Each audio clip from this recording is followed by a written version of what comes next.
back to feeling under the weather today, and like most people around here. I'm going on my YouTube today showing everyone how I paint a really loose and fun sheep. This is just one, there's 3 of them.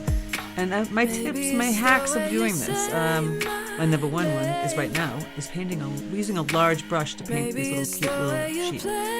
Smaller, tiny brushes are really good for detail. If you're painting these paintings and you want them to look loose, using a tiny brush is not going to do it. You have to use a bigger brush. I constantly tell people in my workshops and watercolor retreats to grab the bigger brushes.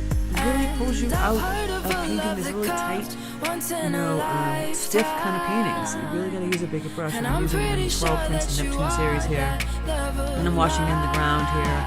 I have the masking clear for it, so that and have little dandelions, flowers and greens. And I go and add some contrast with some really deep color in the background, so sheets really pop off.